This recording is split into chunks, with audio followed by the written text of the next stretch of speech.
Hi guys! Good morning! For today's video, ayan, magluluto po tayo ng humba. So, nabili ko po itong pata ng baboy. Ito po yung gagawin natin. So, nahati-hati ko na yan siya. And then, ang gagawin natin dyan guys is prito natin muna yan. Like mag light brown lang siya para mas lalong masarap yung ating humba. And then, ito yung ating mga ingredients. Meron tayong bawang, sibuyas, at saka ceiling green. So, optional lang po yan kung sinong gusto ng maanghang. Pwede po natin i-add yan. And then, banana blossoms. So, ito yun siya. Tapos, maglalagay tayo ng paminta, Sprite, and maglalagay din tayo dito guys ng toyo, asukal, magdadagdag tayo din dyan. So, yung iba naglalagay ng pineapple juice, pero ako, hindi na. So, on version ko lang to siya guys. So, ayun, ang gagawin natin dito, ipipreto muna natin to. Pinapainit ko na yung aking kawali.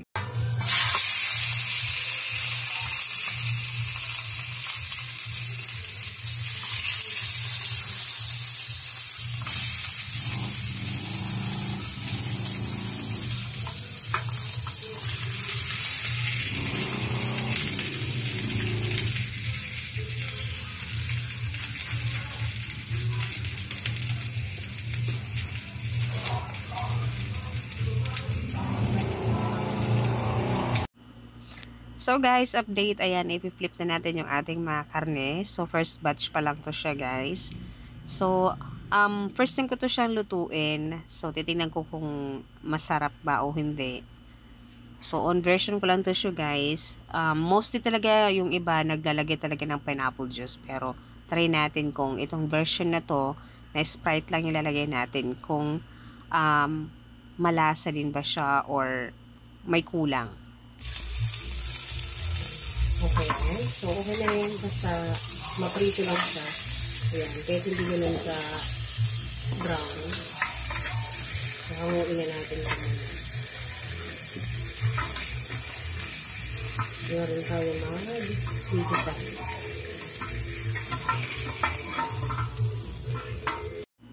Okay guys, so nahangon na natin yung ating mga karne. So, sa same na kawali, magigisa tayo ng ating bawang at saka sibuyas. Maglalagay lang tayo ulit ng mantika kaunti. Ayan. Para magisa natin yung ating sibuyas at saka yung ating bawang.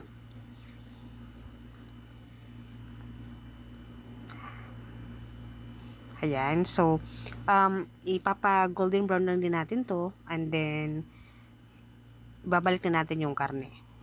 So, yung ating pre-cook na ano. Ayan. Hindi lang ganun ka-brown, pero okay. Ayan. So, ilagyan na natin yung ating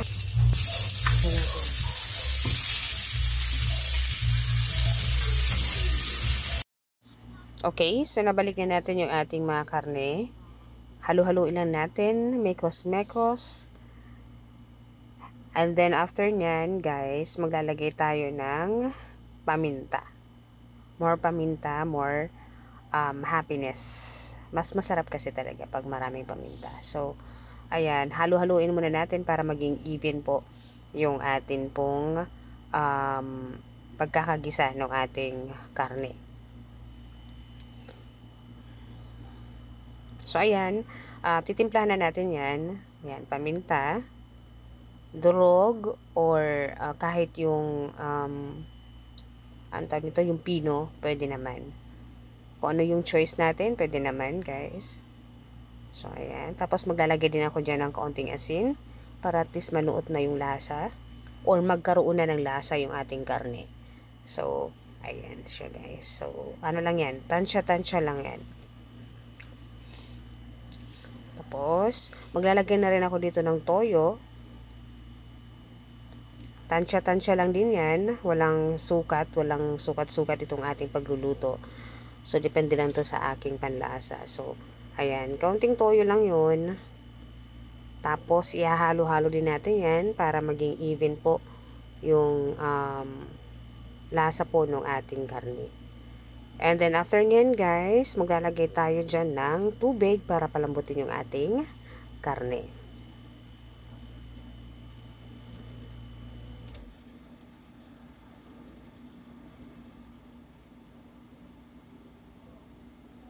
Ayan, maglagay na tayo ng tubig. So, depende din po sa inyo kung gaano kadami.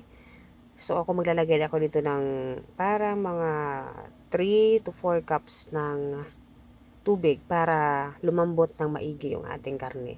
Mas masarap kasi pagka super lambot yung karne. So, after nyan guys, lalagyan na natin ng laurel para mas mabango.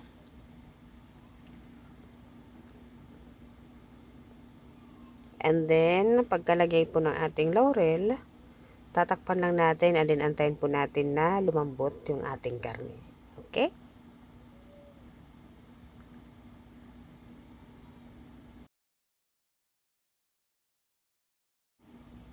Tcharan! Ayan na yung ating update guys. So, medyo malambot na yung ating karne. So, ilalagay ko na dito yung ating Sprite para sabay siya sa pagkulo at para manuot yung lasa doon sa ating karne.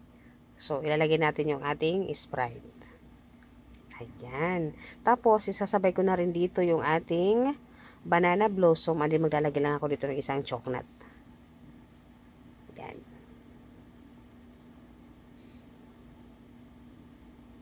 Ayan na yung ating banana blossoms. Talagyan na rin natin.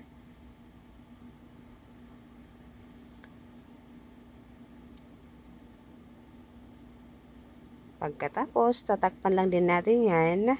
And then, antayin natin mag-reduce na yung tubig.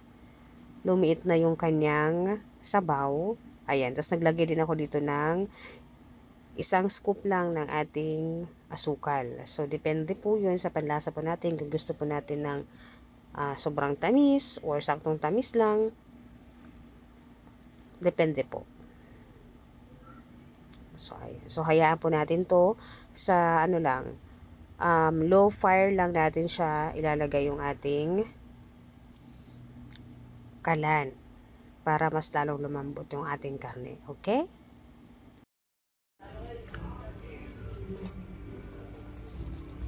Ayan na guys. Ayan na yung ating humba. Ayan. Para lang siyang adobo pero mas malasa siya kasi sa adobo. So, ilalagay ko na yung ating sili. Papaano ko pa yan ng sabaw. Tamang-tama na yung kanyang lasa. Alright. So, that's it guys for today's video. I hope you enjoyed watching this video. And please like and share na lang po ng ating video para po marami pong makapanood. Salamat!